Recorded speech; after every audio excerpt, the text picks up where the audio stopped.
Federation.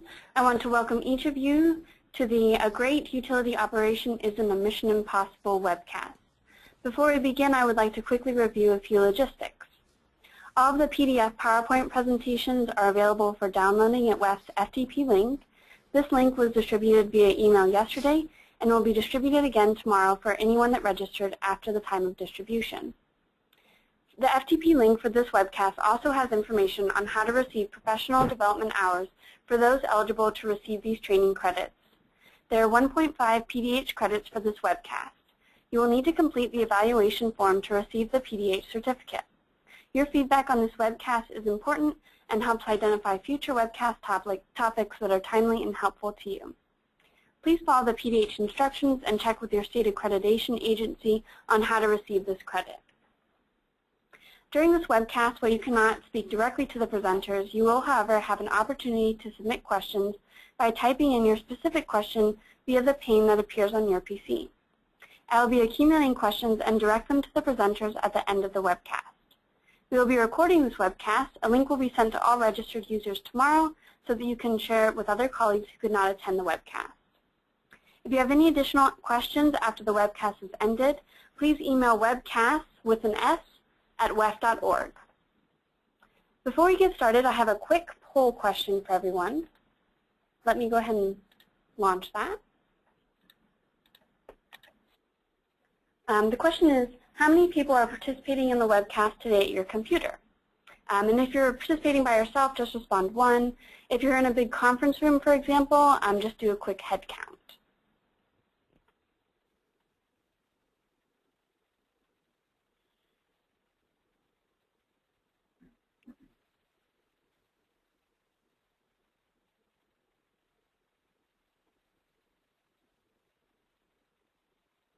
All right, we have a few more votes coming in. I'll just let that stay open for a couple more seconds.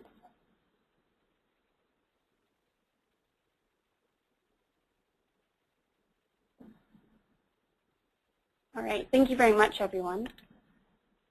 I'll just share that really fast. It looks like we have about 85% today participating by themselves. So I just wanted to thank Rob McElroy for organizing and speaking on today's webcast. Rob is the General Manager of Daphne Utilities in Alabama. Rob? Thank you, Rebecca. Do I have control at this point? I'm just passing it to you. All right, there we go. Welcome to our webcast on A Great Utility Operation Isn't a Mission Impossible. I'd like to introduce the team that we've assembled for today's panel.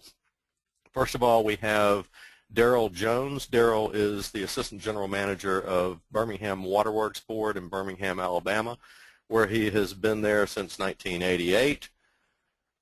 We have Ray Hoffman, who is the Director of Seattle Public Utilities, has been with them for 24 years. And myself, Rob McElroy, I'm the General Manager of Daphne Utilities in Daphne, Alabama, where I've been in place since 2005. We've chosen the theme for today's webcast as the old Mission Impossible TV series, and if you'll remember, the great classic opening to that TV show was Your Mission, Jim, should you decide to accept it. In the utilities industry, we have a mission that is just as critical as any mission that Jim Phelps approached in his time with the Impossible Missions Force. Sometimes our mission seems impossible as well. We are faced with failing infrastructure, aging infrastructure, a customer base that is not open to the rate increases that's going to be necessary to sustain our operation going forward into the future. And in the midst of all of that, we are still required to deliver an outstanding level of customer service to each and every one of our customers and businesses in our area. We're a vital part of what makes our cities and our communities grow. We've got to accept this mission and go forward with this. And the way we're going to do this is with our teams that we've developed, and the way we're going to bring more performance out of our teams is to bring more teamwork together and develop the team to work better together, work better individually, and to build a better utility workforce overall. We think this webcast is going to provide you a lot of good hints and a lot of good lessons that are going to help you do that at extremely low cost. So let's get started in this. Our first lesson is going to be decide upon a plan. If you'll remember back into the TV show, Jim Phelps never once said, I think I'll just grab a few agents, fly to Europe, and wing it. He always had a plan because the plan determined what type of equipment he's going to need, what type of personnel he was going to need. It was always methodical. The time spent planning where you're going to go is some of the best time you can spend at your utility office as well. I believe that Ray is going to share with us a little bit of information that he's experienced on how to decide upon a plan. Thanks, Rob. And I'd like to start off by just saying something that I'm sure everyone knows, that the value of a plan is in your ability to use it. And for all of us who have had a plan that has sat on a shelf, we have to ask ourselves the question, so what's the difference between a plan that sits on a shelf and a one that actually gets used? And my shorthand for that is, if you want to use the plan, tie it to money. And I'll get into that in a moment. For us, we are a 4-line of business utility, about $775 million in O&M and $150 million in capital each and every year. And what we've discovered over the years is that our elected officials are inundated by rate increases by us for one or more lines of business, and they've never gotten a complete picture of who we are in any given year because our rates are staggered. This has presented a big challenge to us, so we decided to change the focus of our strategic business plan in the following way, which is we said we are going to give you, our elected officials and decision makers, and you, our customers, our game plan for the next 6 years for all 4 lines of business. And it'll be tied to a rate and aim. We're making a substantial commitment of where we're going to go, and we're going to be held accountable to it because our rate and revenue pathways are pretty much going to be set for a 6-year period of time. So how do you get there? Well, the way we started is, as many plans do, is you have to know where you're at. What is your baseline? So we spent a lot of time figuring that out, and then we asked the question, where do we want to be in 6 years from now?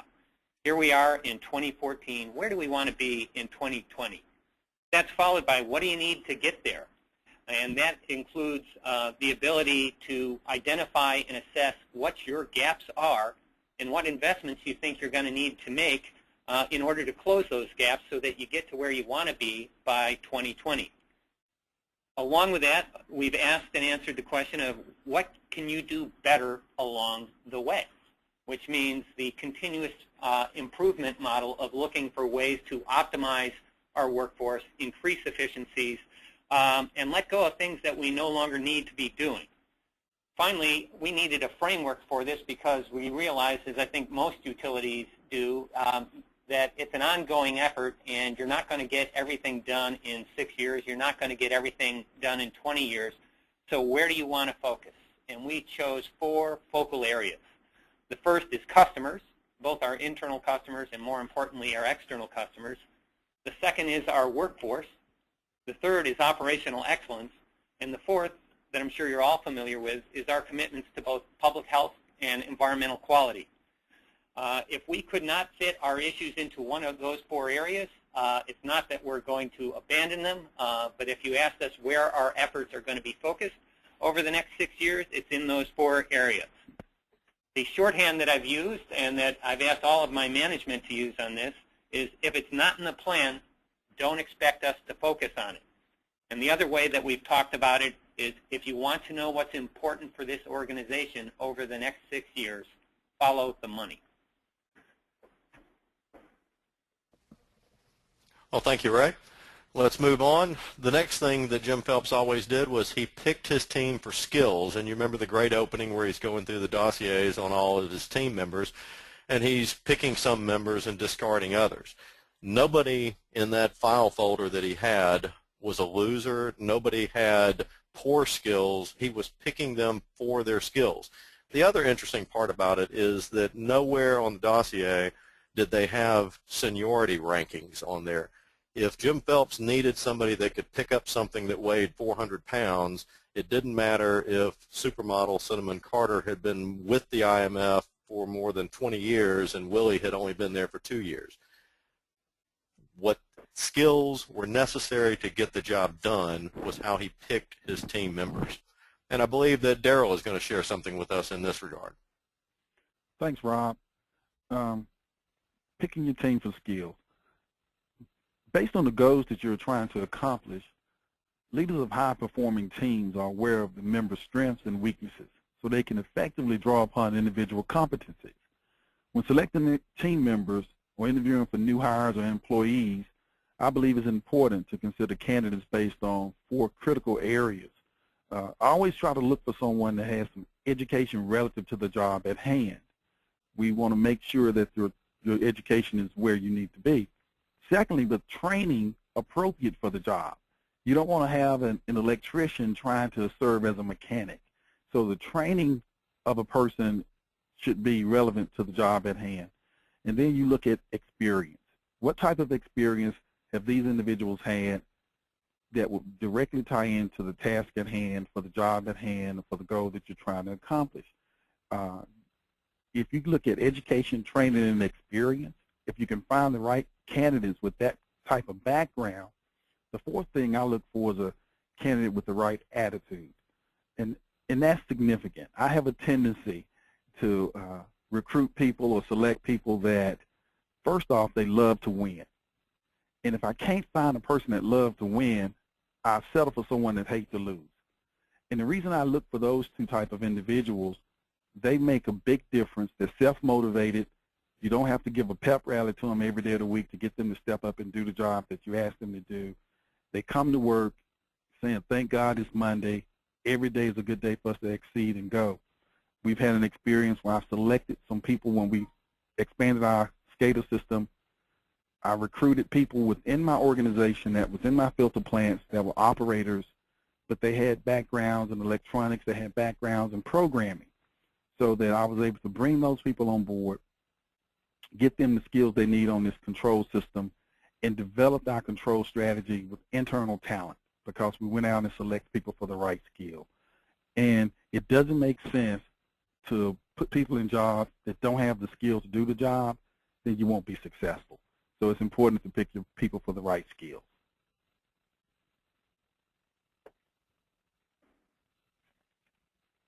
Back to you, Rob. We had a similar situation at Daphne Utilities, Daryl, where we had a managerial opening, and we had 2 very, very good candidates, and we were really torn by which one to pick. We had one that had really just mad skills with the computer, very technically literate, very dreamer, a schemer, a person that could really come up with some great ideas, but he wasn't quite as good at following through and delivering final results. We had another manager that did not have the technical competencies on the computer, but he had a firm reputation as being able to get the job done and deliver the results. And at the end of the day, that's what we sat down and said, what are we really looking for? And we determined that we needed somebody at that particular position at that particular time that could deliver results, not just start things and not finish them. And so we gave it to that person. That's a good illustration. Thank you, Daryl. The next issue that we encounter is that Jim Phelps always brought his team together, and then he over-communicated the mission to them. Too often, we assume that when we say something to somebody that everybody hears it and everybody knows it, and they just go on about it fully informed. And there's an old saying that you've got to say something 7 times before anybody has heard you say it once, and that is very true, particularly in the utilities industry. When I took over Daphne Utilities in 2005, we had a lot of good people working here, but it was a lot of good people working rather independently and not really working to make the team successful as a team. Everybody was trying to win for themselves and trying to win for their departments, but nobody was really pulling for Daphne Utilities. The first thing that we focused on, and we've never really gotten away from it, is we're one utility, and that's become one of our mottos. We're one utility. We say it at every single company meeting that we have. We're not just a bunch of people who coincidentally have the same logo on our shirt. We're one utility. We're one team. We're going to win together. We're going to lose together. I'm not a loser, and I'm not going to let you lose and bring the whole company down with you. I'm going to make sure that you win as well. We're going to come together and help each other. it's something we've never gotten away from, and I encourage you always, it's important. It's a two-part process. Bring your team together. It's important to have everybody in your team in one place at one time so everybody can hear the same thing at the same time. And it's important to over-communicate what the mission is to them. The next thing that we want to talk about is Jim Phelps always, when he brought his team together and he laid out the plan, there was always a point there where he was listening to their feedback, and he was having them ask tough, pointed questions. And that served a number of functions. Mainly, it enabled them to understand that Jim actually had a plan in place that was looking out for them and gave them the best possible chance of surviving the mission and coming back safe and sound back to their families. And it also told each one of the family members or the team members that Jim Phelps actually knew what he was doing. It also helped Jim Phelps to tweak the plan if it needed a little bit of tweaking. If somebody asked, are you sure we're going to be able to get in on that, it let the other team members hear what was going on around them. It just helped everybody. There ought to be regular times when you encourage pointed feedback from your entire staff. Encourage your people to ask questions, particularly in your staff meetings, particularly in your company meetings. It's very critical to the long-term development of your team. Ray, I believe you've got an example of this. I do, and the example I have is actually a set of capital projects that our utility is required to do to meet our consent decree for combined sewer overflows. And there's a set of projects, 7 physical structures, 7 storage tanks, all of them fairly small, in this one basin to capture combined sewer overflows. And small amount of volume, multiple locations, all in a residential neighborhood, and a big price tag, $27 million for all of this. But that was the plan. We're going to build all these little tanks and squeeze them in where we can, and we're going to move forward with that.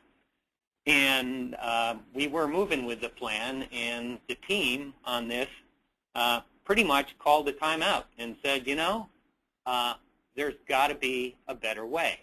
The fact that we were looking at spending that much money on a relatively small amount of volumes just didn't sit right with them. So they decided that they were going to start over and take a look at things. That was the first part. They said, boss, we want a timeout. We want a chance to second-guess the plan and see if we can come up with something better. And they did. They thought outside the box, and long story short, we moved primarily from a capital approach to a largely O&M approach. We re-examined assumptions.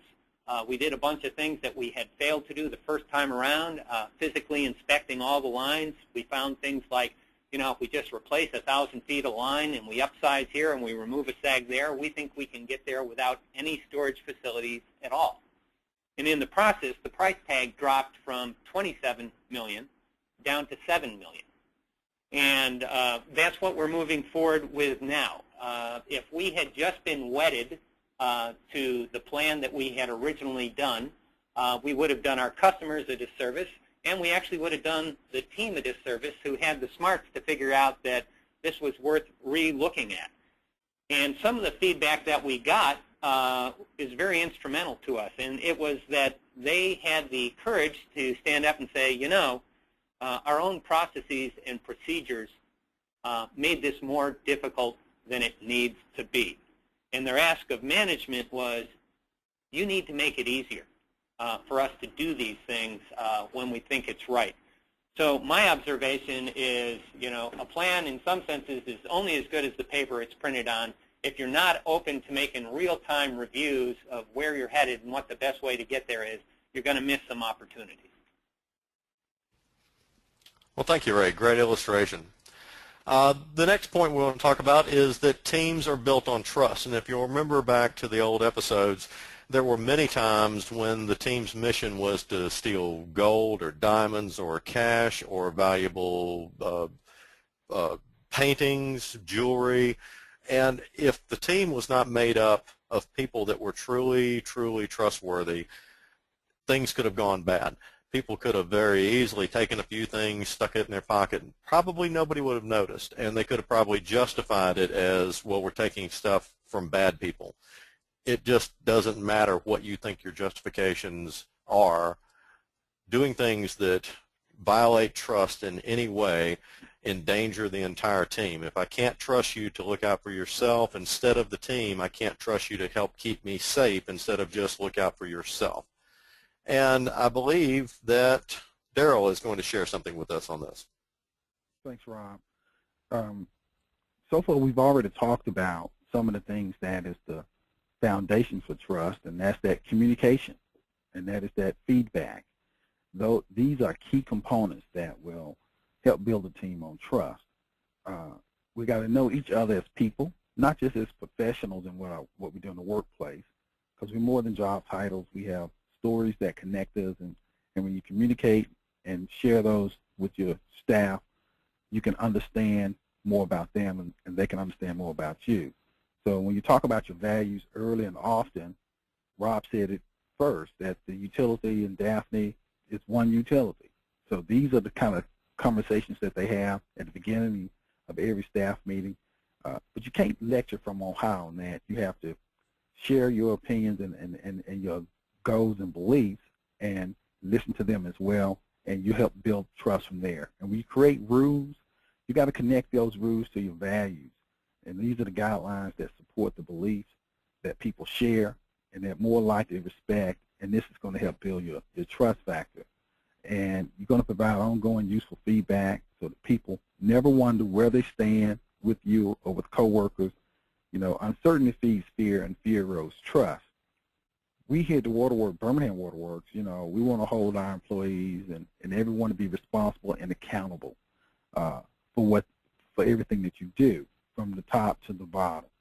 You know, many years ago, we had an opportunity there was a situation where our utility was being looked at from a privatization standpoint. And we assembled a team of employees from management to middle management, all the way down to staff level, to come up with an effective and efficient master plan to show that how we as a utility and as we as the ones with Waterworks professionals can retain the business and provide water service to our customers here in Birmingham. And we were successful in defeating that privatization effort, and it's because we required that everyone pull together on the same end of the rope in the same direction, because we had a common goal and a common belief system. So the communication, the feedback, all those things are critical for building that trust. Well, thank you, Daryl. We'll move on. The other thing the team was highly adept at doing was being open to unique solutions to their problems. And one of my favorite episodes of the old Mission Impossible series was one where they were having to steal a document out of the world's most advanced vault. And they brought in a safecracker, and they were saying, well, we've got to get this document out of this vault. And the safecracker had looked at the plans, and he says, I just don't know how you're going to do it. This is the state-of-the-art vault. I don't know any way to break into this vault. And Jim Phelps says, oh, no, we're not going to break in. We're going to break out. If I could get you inside the vault, do you think you could break out? And he thought about it a while, and he says, well, yeah, I would have access to the tumblers and the electronics, and actually that would be quite easy. So they won by being open to doing something unique that other people had not really thought of, seeing things from a different perspective. At Daphne Utilities, when I took over in 2005, we were under consent decree for sewer spills, sewer overflows in our system. And when I talked to my staff about, well, how are we going to bring this number down? And I got a lot of pushback from my people saying, well, we can't do anything to bring it down. I mean, the main cause of sewer spills is fats, oils, and grease coming from residential homes, and we can't make them do anything. That's not even our job. Our job is to clean up sewer spills after they happen, fill out all the right paperwork, and get it in on time. And we just didn't accept that answer, and so we got to looking into it. What would encourage people in their own homes to do smart things? And we started a used cooking oil recycling program, got out and talked about it at every property owner association meeting and city council meetings and board meetings and every opportunity that we could possibly find about what you could be doing to help stop sewer spills in our system just by doing smart things in your own home. And then we began making biodiesel fuel out of the used cooking oil that we were collecting, and we were saving about $10,000, $12,000 a year on diesel fuel from that. If the system saved us a single sewer spill in a home, it saved us more than $30,000, $40,000 easily. And then we parlayed that into even more success when we started making glycerin soap out of the glycerin byproduct from making biodiesel. All in all, getting out, talking about our story, and doing something that people really thought was a unique approach to sewer spills, and allowed our system to reduce sewer spills and grease blockages in our system more than 70% since 2006. Pretty significant.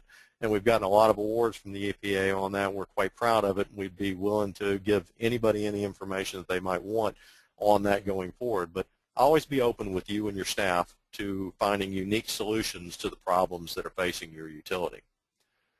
We'll move on. The other thing that Jim Phelps did was he recognized the value of his team. And I believe that Ray has something to share with us in that regard. I do, Rob. And the example I'm going to give is one that I think is germane to a lot of utilities. And if you want to get a feel for the fact that a utility is a team effort and it's more than a one-person show, all you have to do is find yourself in an emergency situation. So the example I'm going to give is dealing with drinking water quality, and as most places do, we sample around our system every day, both in the regional and the retail and the wholesale system.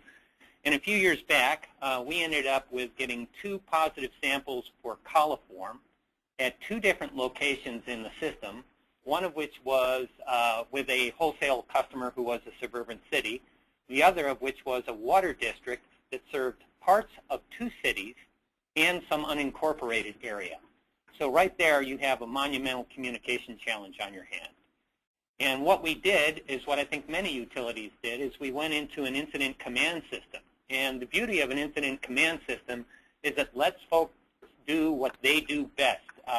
My job was to get out of the way and let all of our folks do their job.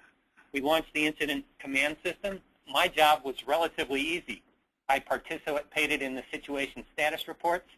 I asked questions. I kept informed about what was going on, and I kept our elected officials posted. But I was not the field commander for this. We worked things out. It was fascinating for me to sit back and watch this team come together and see how flawlessly they executed while I was pretty much on the sidelines. So if you want to learn about how your team operates as a team without you there, emergencies sometimes are the best way for you to get a feel of whether or not you actually have the capacity to do what you think you do.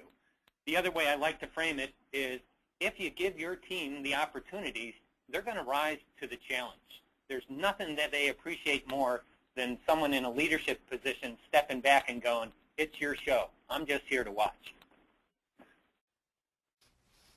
Great information, Ray. And one thing we tell our people is you may be the smartest coach in college football, but you're only a winning coach if your team that you put on the field actually wins the game.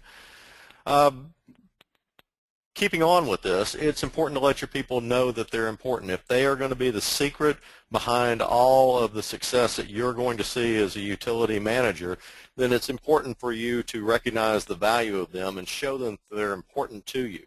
One of the best ways we do this is by valuing the time that we spend with them and the time that they spend with us. And, Ray, Daryl, I got a call. Wait, I've got emails coming in. Let me check these real quick. Can I get right back to you? Okay. Now, if I had been doing this for real, I think a lot of the attendees would have felt a little bit ticked off right about now. It's just a joke. But it's not a joke when your people come to you and they want to talk to you about problems and you're constantly glancing off at your screen, and there's no such thing as multitasking. When you look over at your screen to check what email pop-up just appeared in the corner of your screen, you're not listening to them anymore. And if every time your phone rings, you're pulling it out of your pocket and staring at it and trying to see, oh, is this important, is this important, is this important, you're telling the people that are working for you that they're not that important, that any random call that comes in could be more important than they are and their problem. If your phone rings, just reach into your pocket and turn it off. If they say, do you need to get that? Look them in the eye and say, no, I'm helping you with your problem right now. As soon as we get through, I'll call them back and help them with theirs. If that's really difficult for you, there's this great new app out that hardly anybody uses. It's called voicemail. I don't know if anybody's heard of it, but apparently if you don't answer your phone will answer itself, take a message, and you can pick it up and call these people back later. It's really amazing. You really should try it. It will revolutionize your life. It'll also tell your people they and their time are incredibly important to you, and that's significant. No distractions when you meet with your people. Turn the screen off, look away. Don't let anything distract you from telling your people that they're heavily important to you. The next thing we want to do is to get our people what they need to succeed in their jobs. Now, imagine if you're on the Impossible Missions Force and Jim Phelps comes up to you and says, okay, I need you to be in Berlin first thing in the morning, but you know, we've had budget cuts, so we don't have any plane tickets, but you still need to be there. And when you get there, it's going to be very important that you have all your IDs in order, because if you don't have perfect IDs, you're probably going to get arrested and put in prison. And the most important thing is that we precisely to the quarter inch measure the distance to the target using our laser rangefinder. But you know, the rangefinder's been in the shop and it's going to cost $800 to get fixed, and we just, you know, haven't gotten it fixed yet. And you know, that document expert that we've been meaning to hire, well, we haven't quite gotten around to hiring it yet either. But good luck on your mission. I think everyone would understand that they're being set up for failure, and that's not good. Nobody enjoys that. We want to set our people up for success. Daryl, I think you've had some experience with this. Yes, Rob. You know, get your employees what they need. Very simple act that would also improve your team members' trust with you. We talked about that a little bit earlier. It can be as simple as providing rain suits and rain boots for your repair crews in the field, safety goggles and gloves, safety training, and training in general for whatever the task at hand is, and providing uniforms. You know, we look at it as a part of our responsibility and accountability factor. For example, management wanted to keep overtime down to a minimum at our facilities, and one of our treatment plants, the oldest treatment plant that we have here in Birmingham, the plant was initially built in 1890 and went through several years of upgrades, but this particular pH adjustment, rice size quick lime that we use, had to be slated, a slaking system for that, but it took up all of our overtime. It took up all of our call-outs for emergency. It had a constant failure rate, and the staff asked for something that would reduce that. Since management was asking to reduce time, we looked for a liquid lime system that we were able to design, build, and install for under $2 million. And this liquid lime has been a much improved technology. It dilutes into the water better. It controls and stabilizes our pH better, and it has eliminated hundreds and hundreds of hours of call-outs and overtime.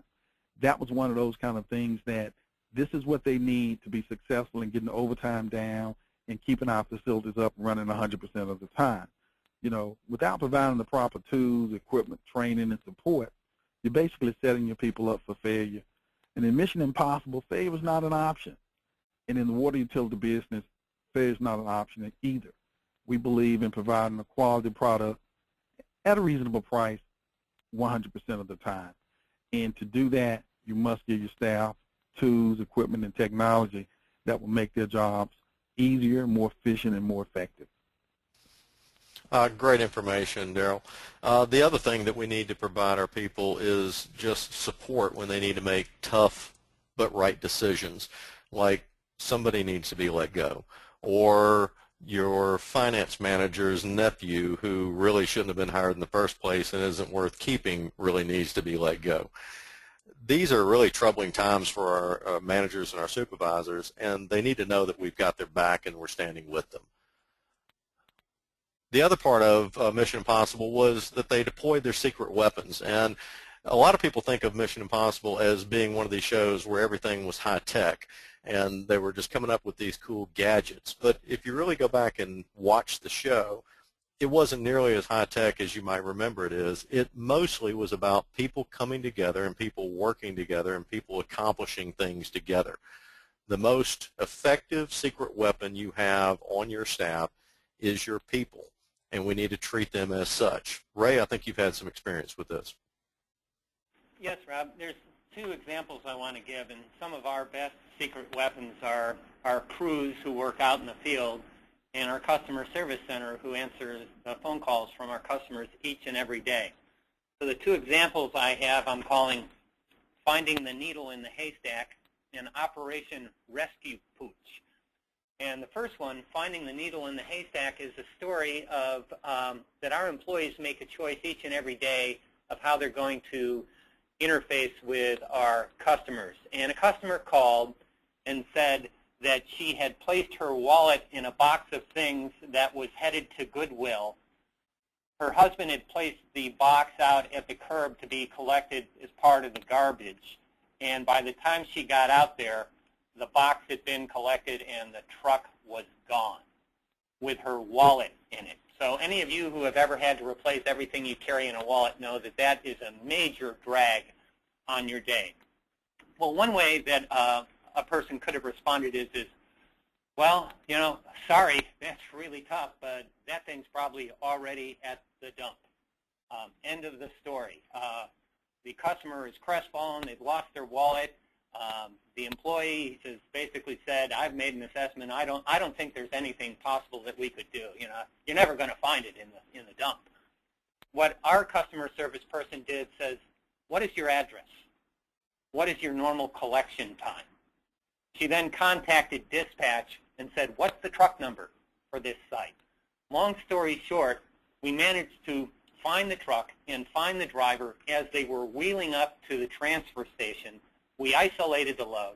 We spread it out on the floor, and approximately 10 tons of garbage, and 40 minutes later, we discovered the wallet. Now, there's lots of times where that is not the result that you were going to get. When I heard that story, it made my week.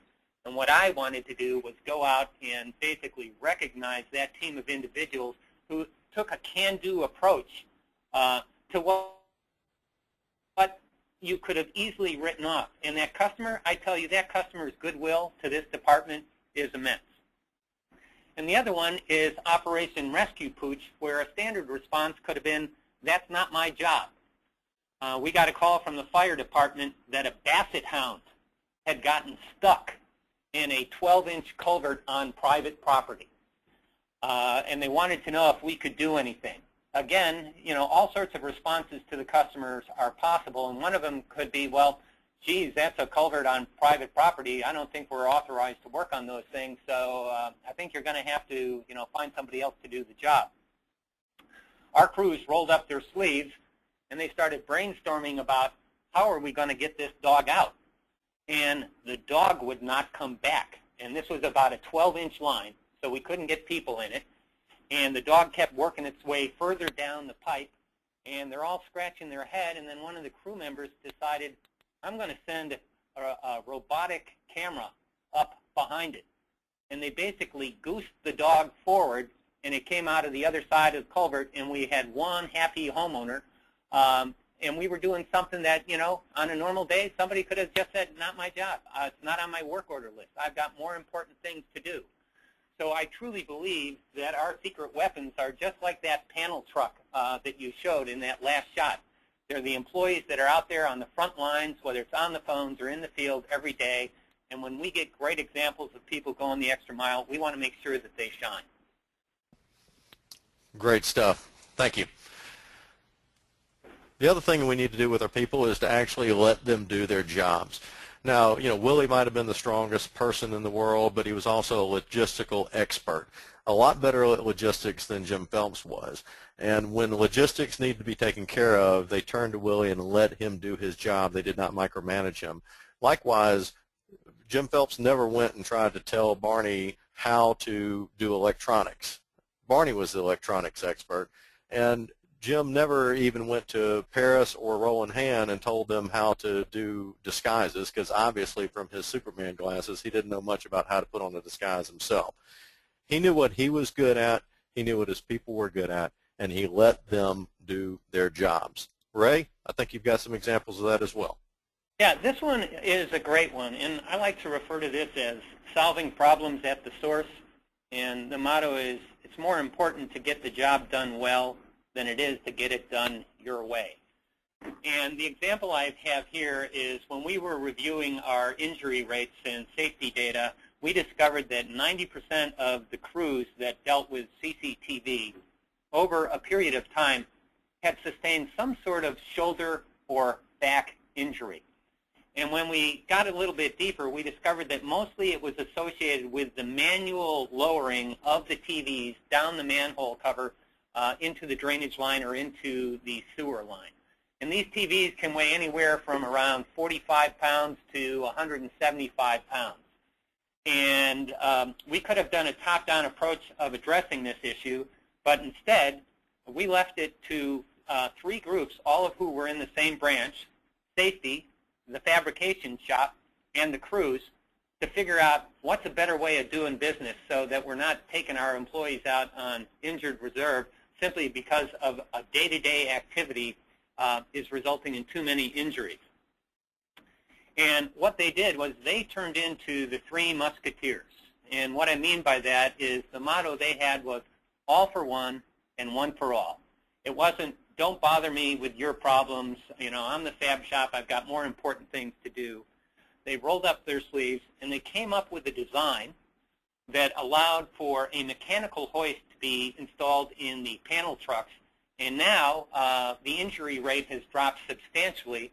This was all done in this one branch. They did it over an 18-month period of time. They developed a prototype.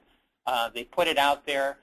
They made some modifications, and we discovered that the deployment of the TVs was not only more rapid, but that the manual handling of these TVs was reduced to a minimum, and they are really proud of the fact that they took this on and they dealt with it from cradle to grave. And, you know, if we look back and we ask them, you know, so what's your motto on this? The one that we got from the crews and the staff that were working on them is, necessity is the mother of invention. They had a problem. They had to figure out a way out of it. They did. And the thing that we helped them on that they appreciated is we gave them the resources they needed to solve the problem. It wouldn't have done any good if we didn't provide the resources to solve what's a significant issue, I think, in a lot of utilities, which is how do you keep your workers safe and healthy? Absolutely. A lot of pride of ownership comes from letting people do their own jobs in their own way. Just because it's different doesn't mean it's wrong. The other thing that came about was the Impossible Missions Force understood that cross-training saves the mission. Now, this is Roland Hand, the man of a million faces. He was an expert at disguises and an expert at disguising his voice and doing all kinds of things that were very, very valuable to the team.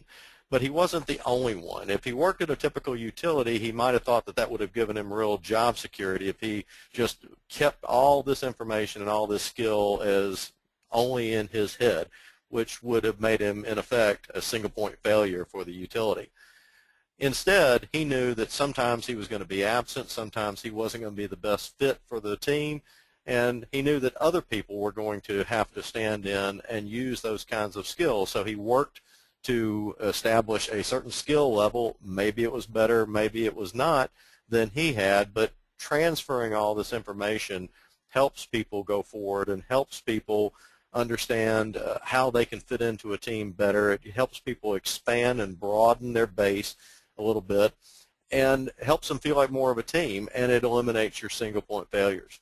At the utility, we are constantly working at this, trying to spread knowledge around as much as we can. And I've joked with a lot of my supervisors that you're way too dirty to be a supervisor. I don't want to see you down in a hole. Well, this line break was important and we needed to get it fixed fast. Well, you know, if you go to a hospital with a life-threatening injury, the person that's waiting on you and saving your life is not a doctor with 40 or 50 years experience. It's some kid fresh out of medical school. There might be somebody around watching him to make sure that he doesn't kill you, but the person that's learning, even in a life and death situation, is a young person, a young doctor.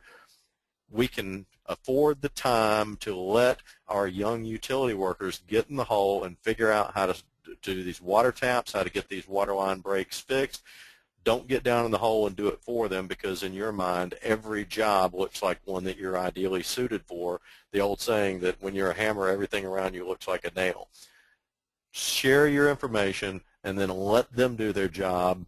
It not only makes the utility more diverse with the skills spread across the area, but it gives people a lot of job ownership and a lot of pride in ownership going forward like that. The next thing that we want to talk about is lead by leading and not by title. If you go back and listen to all the old TV episodes, the thing that's significant about this is that they never said exactly what Jim Phelps' title was. He was just the leader of the team, but they never said exactly what that title was. He led because he was a leader. He demonstrated leadership, not because somebody bestowed a title on him. No matter where you are in the utility, you don't need a title before you can start leading. In fact, if you will start leading first, the title will often follow. And I believe that, Daryl, you've got an example for this. Yes, Rob. You know, leadership has to do with not necessarily with the size of your title, but with the depth of your commitment. You know, I've seen frontline employees, taxi drivers, carpet installers, doing their job like Picasso would do a painting, you know, doing excellent work there. What we like to do here is try to get all of our employees trained. We even send them through project management training and give them access to be in charge of tasks, goals, and what have you. We practice the incident command system. In Birmingham, we have a tendency to have tornadoes that come through our state every year during tornado season. So it's not a matter of if, it's just a matter of when. And it creates power outages, failures, you know, down power lines, things that could disrupt service to our customers on the water side. And we will rotate people into the incident command structure. Who's the incident commander? This time, you may be an operations section chief. The next time, a planning section chief, logistics. We do this before the storm events happen. We do it as a mechanism to get everyone exposed to it, because depending on who responds to the incident determines who's in charge. And if you're the first one there, then that's going to be your incident. We make our managers and supervisors assign tasks to some of their staff members and let them be in charge. And you become a team member. You can assess their ability to lead. You can assess their ability to communicate with the others. You can assess and hopefully grow talent for the next phase of supervision that comes up just by being in that situation. We see television shows like The Apprentice, where each week they have a different person to be the project manager who leads the team. We'll practice those things as well. And that's also, it goes back to one of the things we talked about earlier, selecting your team members based on their skills. You'll know who, by doing those kind of things and giving them those opportunities, who will people listen to? Who has the most influence in the group? Who has the ability to accomplish the task and see things through? All those things work, and we've had great success there. And not only do we want to be successful at what we do, we want to be significant. And significant can be, in most cases, better than just being successful, because you make the difference on your whole team moving forward. Absolutely. And one of the things that we tell our people at Daphne Utilities is that you are being interviewed for your next job today. And if you'll go out there and do your job like we were watching you for a considered promotion, you will do your job well, and we'll be thinking of you in that light. We can't erase everything that we know about you when you just walk into an office to sit in for an interview. start leading now. If you want to be a supervisor, start leading now. We've got more jobs in the utility industry than we have people to do them. If you want to lead something, we've got something that you can lead, absolutely. One of the things that really made the IMF team special and made them highly successful in what they did was that they first solved the problem. And if you'll think back on the old episodes, there was never an episode where something didn't go wrong, that somebody didn't open a door at the wrong time, or something fell, or something made a noise, or somebody would get caught, somebody would get put in a holding cell, and they would have to suspend the plan and start working on solving this problem. And I don't recall a single episode where Willie went up and wasted 10 minutes of Jim Phelps' time explaining to him why he wasn't at fault for what was going wrong. Instead, they focused on solving the problem. And that's one of the issues that we run into here, and I know is rampant throughout the industry, is this idea of blame allocation. No, there'll be plenty of time to talk about exactly why this mistake happened and how we keep it from happening again after the mission is successful and after we're all back home and safe. But right now, let's focus on solving the problem. Ray, I think you've got an illustration of this. I do, and this is one of those situations that I think for any utility and any GM would qualify as a rough day at the office. And a couple years into my tenure, we discovered some financial irregularities. What that led to was that we discovered that a longtime employee had embezzled over $1 million from the department over about a 5-year period of time. And I want to reflect back on what Rob said, which is the larger the problem that you discover, the greater the opportunity there is for finger pointing. But the larger the problem, the more I believe our obligation is to do just what Rob said, which is to get on it. So we messaged from the very beginning and from the very top, and we repeated this message daily, 4 themes. The first is we have to own this. It's our responsibility to own what happened. The second is to move quickly, that there's a short window of time to get this issue addressed. The third is to review thoroughly, and to look at, enhance, and tighten all our systems for handling financial transactions. And finally, fix it, because if we do, ultimately we will come out of this as a better organization. We know that there's generally 2 things that need to be in place for a significant embezzlement to occur. And one is a trusted employee, and the second is a lack of internal controls. Both of those were present in this situation, and if we had engaged in a finger-pointing exercise, and believe me, the opportunity for that was ripe, I don't think our department would have survived this issue. As it was, it became a galvanizing force for the department. I never saw such a great response from so many different divisions. I never got so many resources allocated to deal with an emergency without turf wars as we did with this one. So people stepped up, they owned it, they moved quickly, they reviewed thoroughly, and we're still on the road to fixing because we discovered a lot in the process. But we have a choice about how we deal with these things, and the first thing is fix it first, deal with the blame later. Yeah, nothing is more frustrating from a managerial perspective than to know there's a problem waiting to be fixed and somebody's trying to waste your time trying to explain to you why exactly they're not the one that caused it.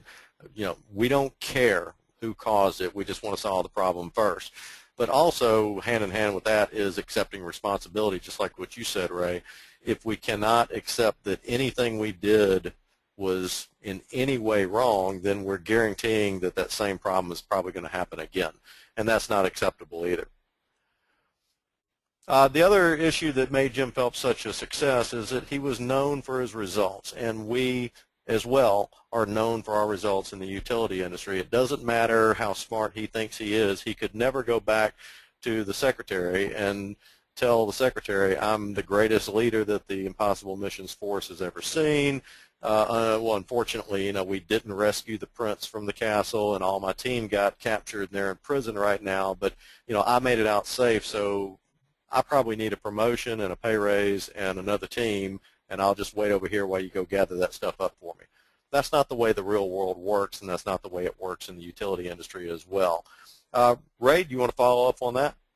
I do, and this is a great example of that when some individual or some team does a good job, their reputation precedes them. So I'm going to talk a little bit about what is known as our spill response team. So this is a group of individuals whose mission is they've got other jobs day to day, but if a spill happens and it looks like it's headed for our drainage infrastructure and we're going to get undesirable liquids or solids into our drainage system, which creates water quality events, the spill response team's whole goal is to contain that spill if they can before it enters into the drainage system, and second, if they can't, to minimize the amount that goes into the drainage system. Well, over time, what has occurred is other city departments and other entities have gotten to watch this crew in action, and they all came away with the same response, and that is, wow, these folks are really good at what they do. The result of that has been that our team gets pulled into all sorts of spill responses that aren't necessarily directly associated with the job we do at all, and it's because they've become known as the ACE team that you want on your side to deal with spills, whether they're happening on public property or private property. And we've let the mission grow because we've figured out a way to make sure that we're compensated for it, but the team's reputation precedes itself. They're good at what they do. It's well known. They always get another assignment.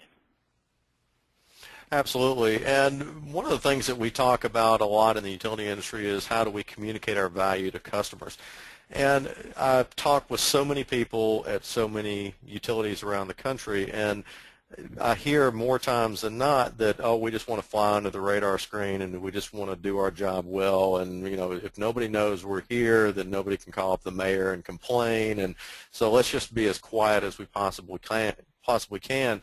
And the problem with that is that we're not nearly as quiet, nearly as invisible as we think we are.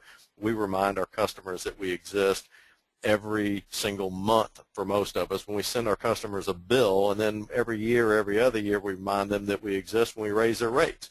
And I don't know about you, but I've got a brother-in-law that only calls me up when he wants money, and I don't enjoy that relationship a bit. I don't think our customers think it's a real healthy relationship when the only time we're willing to talk to them is when we want money from them. I think we need to be concerned about communicating value to our customers actively, getting out and talking about what we do, talking about the success that we get, and really, ringing our own bell to a certain extent going forward, being known for our results, so then it puts everything else into context, and we build up some goodwill capital with our customer base so that when something like a sewer spill or a water line break does happen, they put it into context. They say, well, that's a well-run utility that's having a toe stub today, rather than the only thing I ever hear about them is they want more money from me and they're constantly breaking things. We can go forward and be known for our results, be known for the good results that we have, and not just be willing to fly under the radar screen constantly. The other thing that the team did that was part of making themselves successful was that they remembered to accomplish the mission. They didn't get so caught up in the day-to-day minutia that they forgot about what they were there for. They needed to accomplish the mission. That was what was driving them. They never lost sight of it. They might have gotten distracted. People might have gotten hurt. They might have lost sight of somebody that they were tailing, but they didn't get caught up in the minutia. They focused on what the long-term mission was. We in the utility industry need to focus on the long-term mission as well. Daryl, I think you've got some illustrations of that. Thanks, Rob. Accomplish the mission. I remember hearing that in my ROTC training. The two key things that a good leader want to do is accomplish the mission and look out for the welfare of their people. And, one way to know if you've accomplished the mission goes back to the very first thing we talked about today, was the plan or the goal. And to establish that goal and have measurement matrices in place to determine whether or not you've done that. You know, we kind of phase things into two goals that we look for. We look for a lag goal, and we also refer to lead goals. What a lag goal is, if we want to be known for our water quality locally and nationally, how do you get to do that? You get recognized for optimization with your state agency. You get recognized for Partnership for Safe Drinking Water awards. You get recognized with all these industries and the WEF organization as well. So that is a goal. Well, yeah, that's the end of the story, but how do you get there? The lead goals are the actual actions and activities that you have to do to accomplish that final goal. If you want to be known for the quality of your water, then guess what? You have to make sure your turbidity is where it should be constantly so you can be optimized at your filter plants. You want to make sure your chemical treatment and everything you do, the water leaving the plant is at its highest quality. We have a flushing department that responds to water taste and odor complaints that may be in the distribution system. We have leak crews that are required to respond to leaks within so many minutes or hour once you get notified of a problem. So your response time. We may even do surveys with our customers to find out what are we doing right, what are we doing wrong. We have to measure the things that you want to accomplish to know whether or not you're successful in that area. And these are the things that we do. We want to make sure additional testing, whether it's stage 2 disinfectant byproduct rule, we want to make sure the sites that we're mandated to test, that we do additional sites beyond that. We do it more frequently to verify, and we document it with reports, with measurement tools, and we have constant improvement techniques in place for all of those type things. And by doing that and comparing it back to the goal, back to the strategy that we started with, you have a way to measure that you've accomplished your goal. The water industry is an exciting, challenging industry, but a lot of what we do is repetitive. It's the same thing every day, day in and day out. We understand that good news travel by horse and buggy in our industry, but bad news travel at light speed. And what we don't want to have happen is that something negative is pushed out there. We want to keep all our positive things moving forward so that not only we know as water professionals, but our customers, our stakeholders, and the end users know that when they drink that water from their tap, they have the best product, the best water available. And when they're satisfied and they tell you that they're satisfied with your product and service, we know we've accomplished our mission. Thank you, Ray. Or Daryl, excuse me. And that's a few of the lessons that we've learned from the old Mission Impossible TV series. We hope that you can apply these to your utility operation and help your team be just as successful as ours. It's not really about what we've done. We've accomplished some things. We're proud of our teams.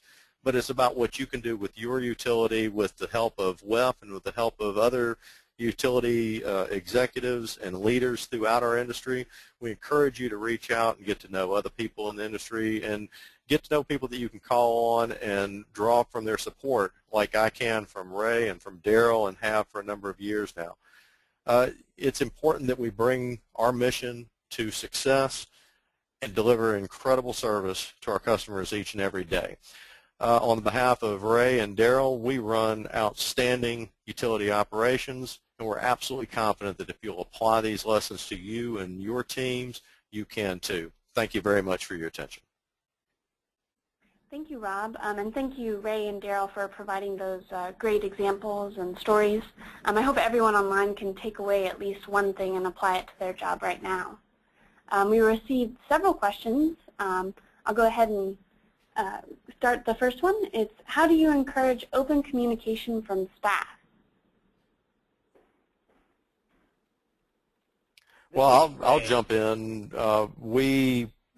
It starts from the top. Everything comes from, leading by example. It seems like a cliche, but it absolutely works. And you've got to encourage your own staff. As a utility manager, I've got a staff of 5 that answer directly to me. And when we have staff meetings, I want to encourage them to be coming forward. It's not just a lecture from me to 5 people, and that's a staff meeting.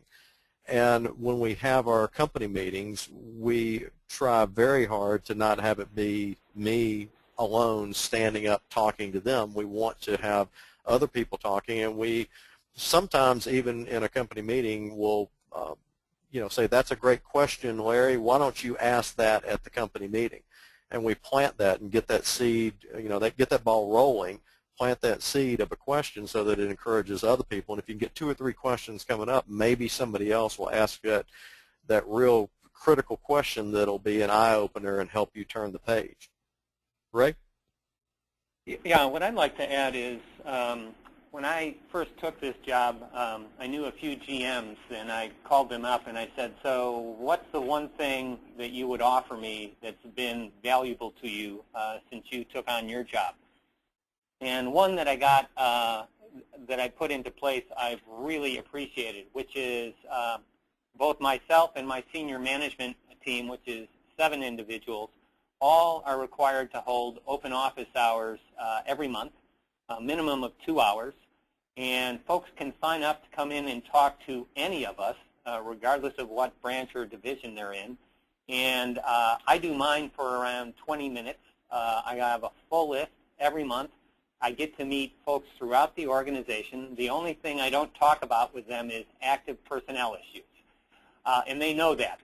But I get everything from what's not working in the organization to Ray, how did you get where you're at? I want to move up in the organization, to I've got a better idea on how we can save money.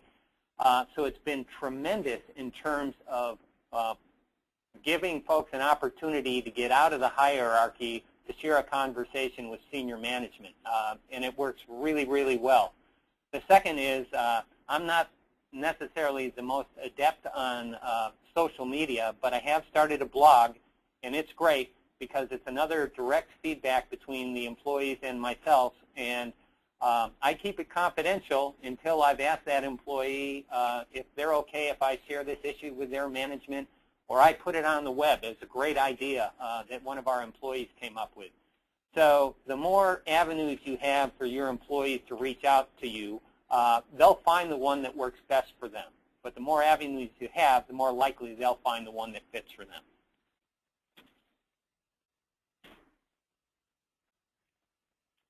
On my experience with communication with employees, we're not a very huge organization. We're a large utility here in Alabama, but we're still a small utility. And we require managers and supervisors to interact with their staff. We have monthly staff meetings in every department. We even senior management. We're going to go to those staff meetings and interact with those employees, and I'm a talker. So it's easy for me to get to know people and deal with them. And I've been in our organization for over 25 years, and I've met a lot of people along the way, and it's very easy for them to communicate with me. With my direct reports, which is about 5 managers, we work on issues on a daily basis. But the first Tuesday of the month is breakfast with Daryl. It's Tuesdays with Daryl, where we sit down over food and just not always hammer out the technical and the difficult issues, but the things that are pressing for them. And I get to work with my managers to find out who's their troubled employee and who's the bright light in their departments. And I can interact with those people. So I get insider information on the people that's successfully moving in their departments, and I can go by and interact with them without them being aware that, this is something I want to do. And that encourages positive behavior, that corrects negative behavior, and that has been a very successful part for me and my organization. Well, you might add as well that there's formal and informal lines of communication, and like every utility, we've got people that people will come talk to and share things with. And the question that I always go and ask that person is there anything I need to know about?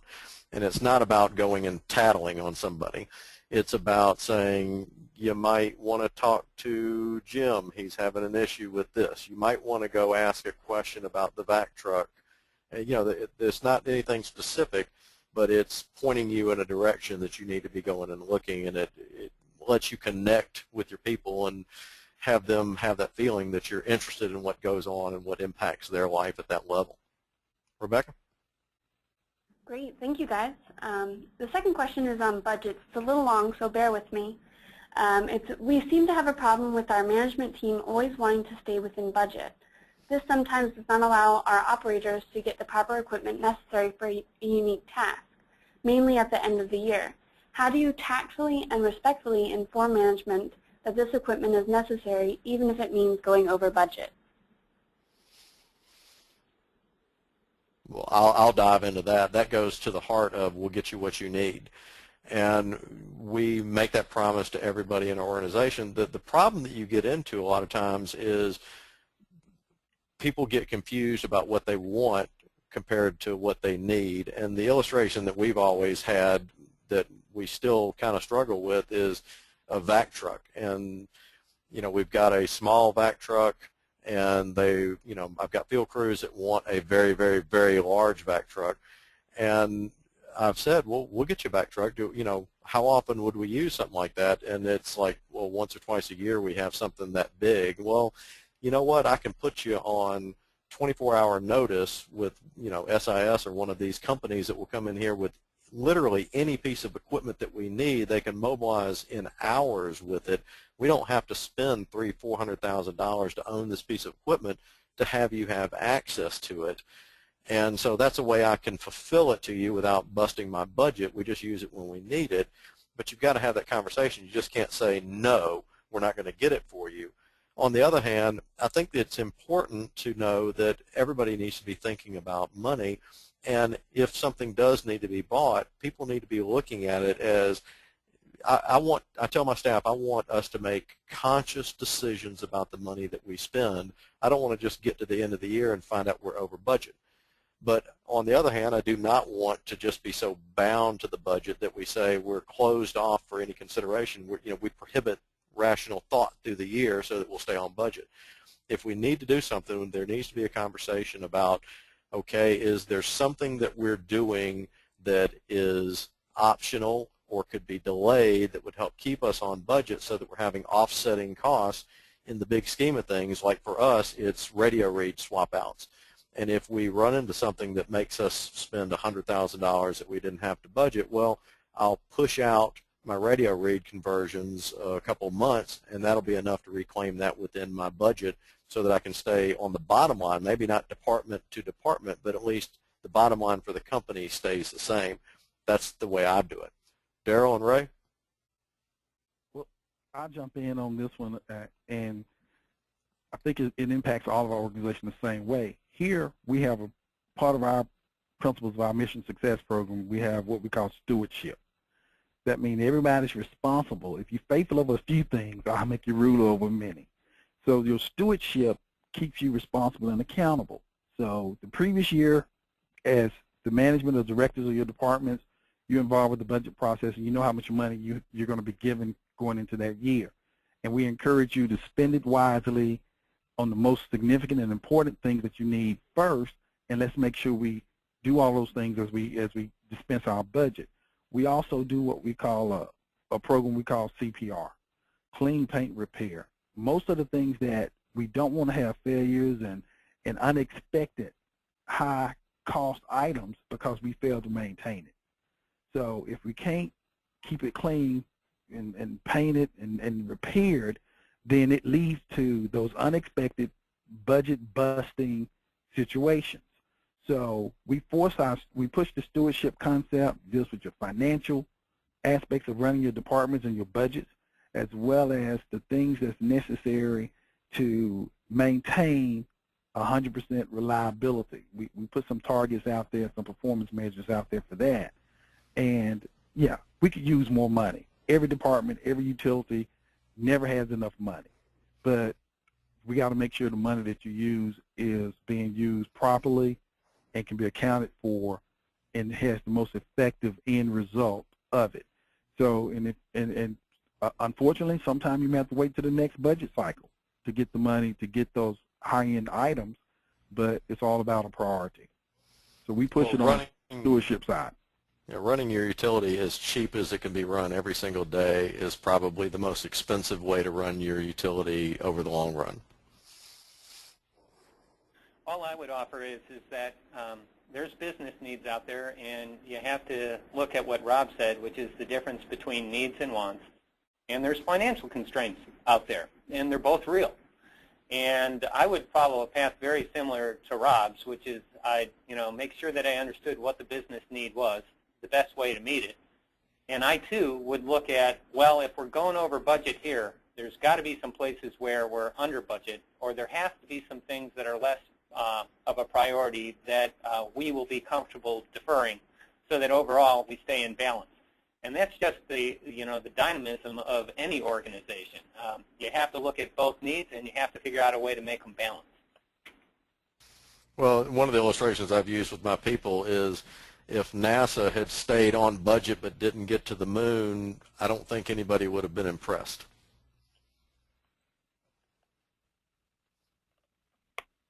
Rebecca? Thanks, guys. Next question is for Ray.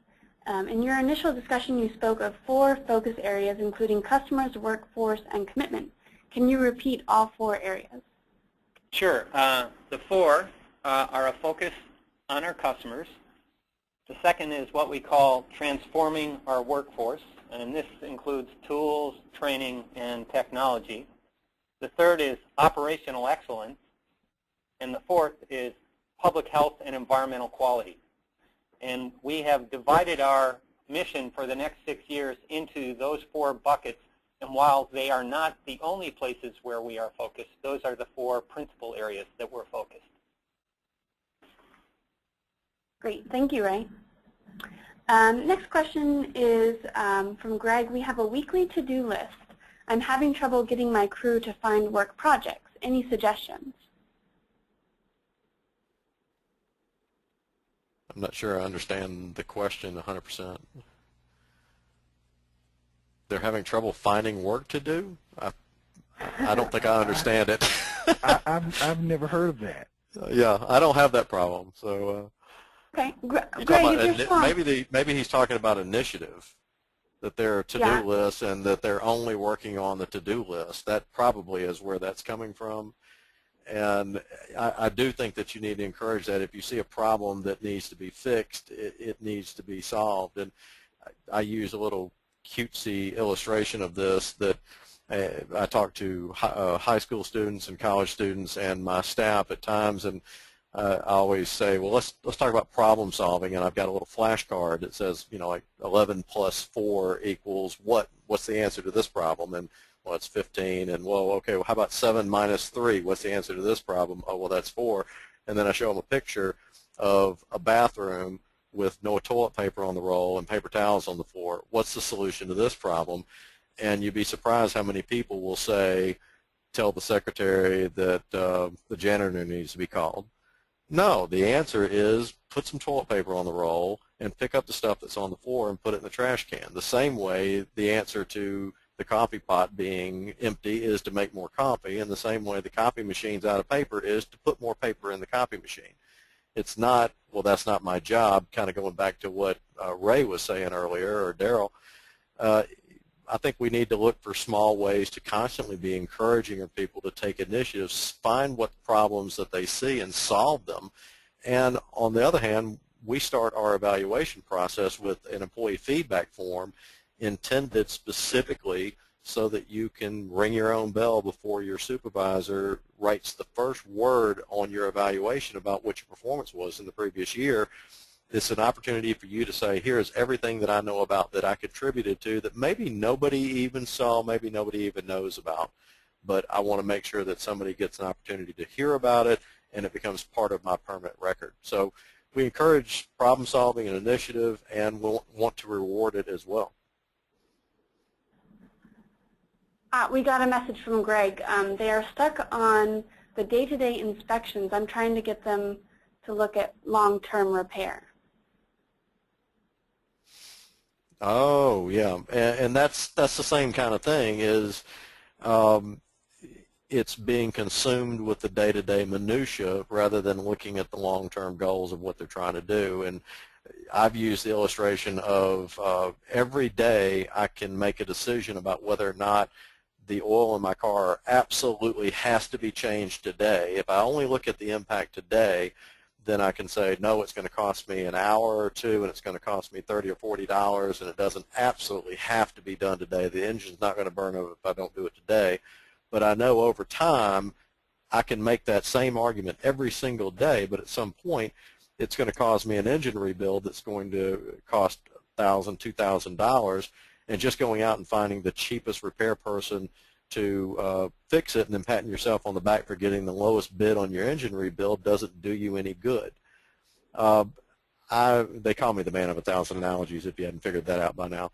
But it's a lot of talking to my employees about that and giving them a little illustrations that they can understand and put to use and really process as well. And I come back to my point of running your utility as cheap as you can every day, doing only what's needed today and not looking at that long view is the most expensive way to run a utility over the long run. Daryl and Ray, do you have anything to add to that? I think, and maybe I'm looking at it from this standpoint. You mentioned something about inspections, and that's a goal for somebody, but then there's got to be some work to be accomplished from those inspections. Should be someone else's goal. So maybe focusing on changing what is the most important thing. Is the most important thing and the goal is to do inspections, or is the most important thing is to fix or repair or replace something? And that becomes the focal point. All of us have so many things that happen in a day. We come in with a list of things that we want to do today, and emergencies happen, and you don't get to do the things that you had on your list. Well, they don't disappear. They're waiting for you tomorrow. So, and the same thing can happen tomorrow. But ultimately, you have to put those goals out there, and eventually you have to accomplish those goals. They don't disappear. And yes, I know the workload piles up. I know things continue to get added to the list. I always tell my folks here, successful people are the ones who find themselves running to work and not running from work. Are we maximizing the effort that we're doing every day to get these goals accomplished? And find, 100%, just trying to be perfect. If you can't chase perfection, you may at least catch excellence. Ray? All I would offer is that when you run into issues like this, and they can happen in the office as well as in the field, I always try to look at the people who are involved, and sometimes the easiest thing to do is mix it up and change the folks that you've got working. Just as a crude example, if you have a crew of 3 and all 3 people are stuck in one way of doing business and they don't seem able to get to another way of doing business, maybe what you do is you shake up the crew and you put in a person or 2 who does know how to initiate and who will look at more than one thing. And what I've found that not always, but part of where a team or an individual heads depends on the immediate environment that they're surrounded by, and that's usually the people they work with.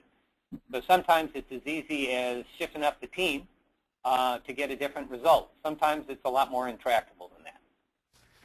Well, a lot of it as well is what you measure. Just going back to the illustration that I used earlier about the sewer spills, if what you're measuring is our response to a sewer spill, how fast can we mobilize to a sewer spill, clean it up, fill out paperwork, and send it off to the state DEQ, if that's what you're telling your people you measure, that's all you're going to ever get. If you tell them what we're measuring is our performance as a collection system, and we're going to measure that as how few sewer spills we have, you flip the coin on that. You turn the whole thing around and you make them think at it from a different perspective. If all you're measuring is inspections, all you're going to get is inspections. Exactly. Great. Greg says thank you. Next question, I think you touched a little bit on it on the other communications question, but it's would you have recommendations on how to encourage management to think like you do, especially with regard to supporting their own people?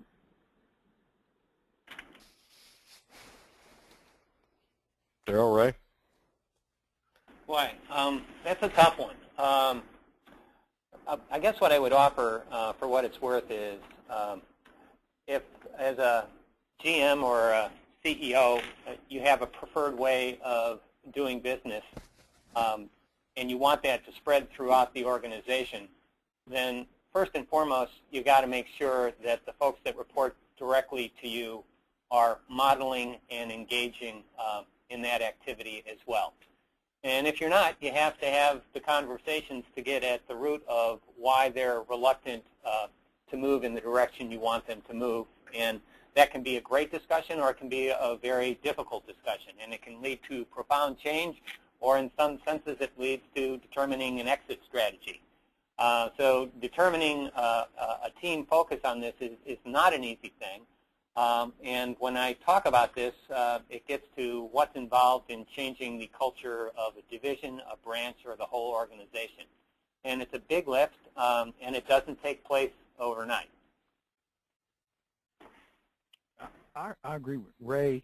One of the things I've seen and has been effective at times, and I've mentioned it multiple times today, is the measurement component. Even trying to get management to see things from a perspective that I would like to see it go, because I'm a very passionate leader. Once you start keeping score, it changes the game. We could be shooting basketball in the backyard or in the driveway, just shooting around. But once we start playing a game of 21 or becomes a competition, it changes the game. And so if you try to convince them that this is where we need to go, and this is the measurement, or this is the reason, that this is the benefit of it, that in turn help people start seeing things in a way that you want to see it. If you just about it with no clear end point to the game or end to what you're trying to do, it's hard for people to get on your side. Once you show and measure it some kind of way where you can win or lose, succeed or fail, that tends to help bring people that may not even agree with you 100%, but they love to win. And they'll support your program because they want to be on a winning team. Well, let me throw one thing out. I don't want to bring the mood down right at the end, but don't think that Daryl's organization or my organization or Ray's organization is free from any turmoil or strife or anything like that. As you showcase people that are exceptional workers, you're going to have people that view that as favoritism. And I always say, yeah, I absolutely favor the people that work incredibly hard for me and deliver incredibly results. Yes, I'm always going to show favoritism to those kind of people. But there are a lot of people out in your organization that think that if they go 12 months without getting fired, that is performance worthy of a pay raise, and it's just not. So it is about encouraging people to step forward and step out and rewarding people when they do. But, the old saying that no good deed shall go unpunished, you're going to catch some flack for it. And the illustration that I always use with managers when I go to conferences is I hold up a $20 bill, and, who wants a $20 bill? Everybody wants it. Well, what if it's wet? What if it's dirty? What if I step on it? What if I crumple it up into a ball? It's still worth value. It's still worth a lot, and I still want it. The same way with a good utility manager, people are going to throw slings and arrows and rocks at you, and they're going to say things that don't make you feel real good, but you've got to know that you're encouraging the increase of value in an incredibly difficult market. You're doing things that a lot of people think are impossible. You've got to have a lot of self-worth in that and know that you can put up with it, and you can keep developing a great team under you and supportive of your community and your utility.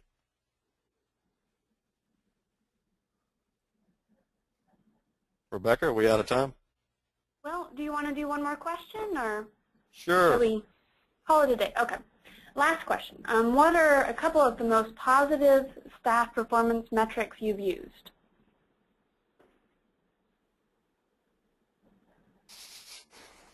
Okay, I'll start.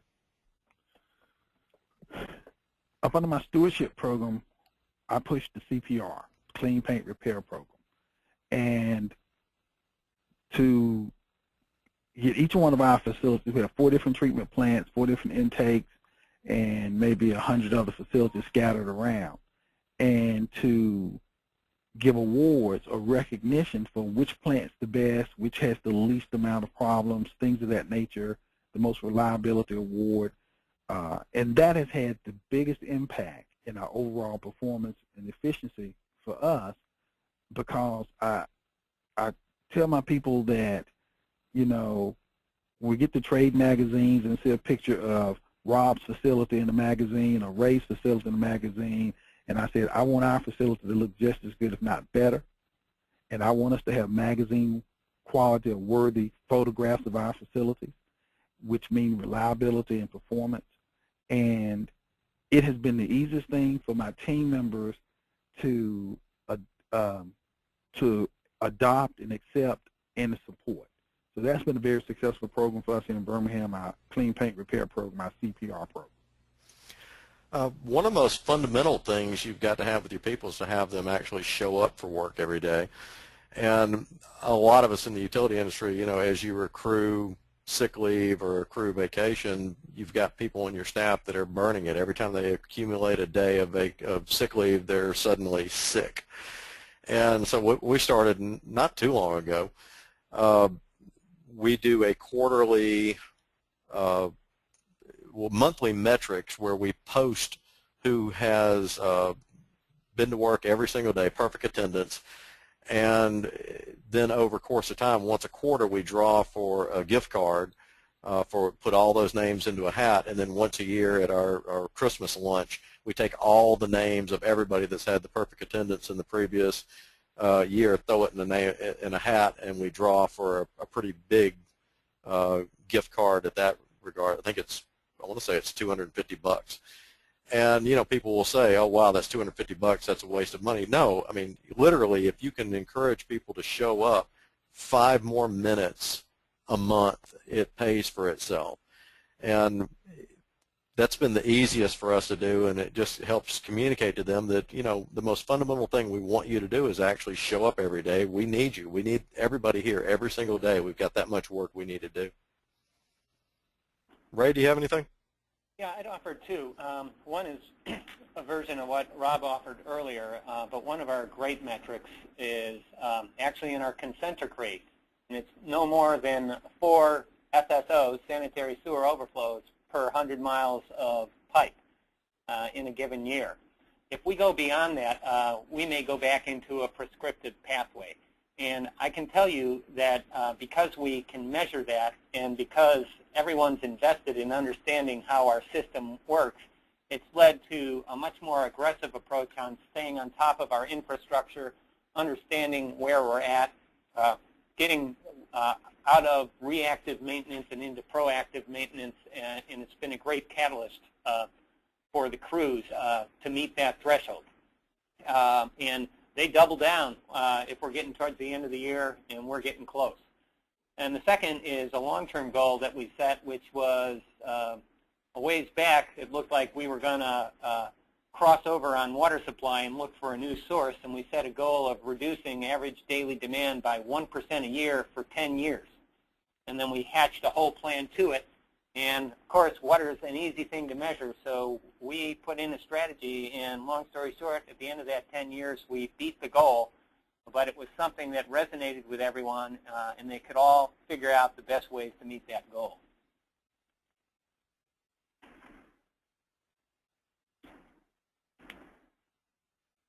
Great. Thank you, guys. Anything you wanted to add?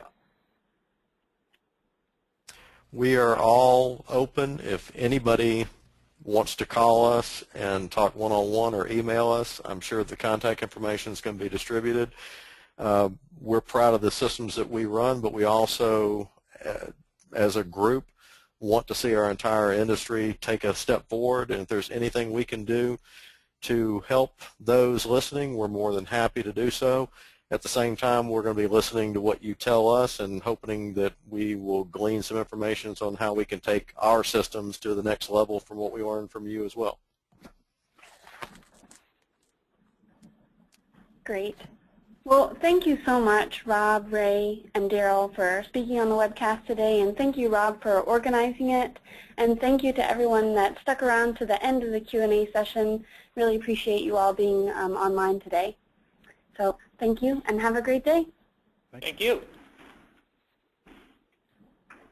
The organizer has ended the session, and this call will be disconnected. Goodbye.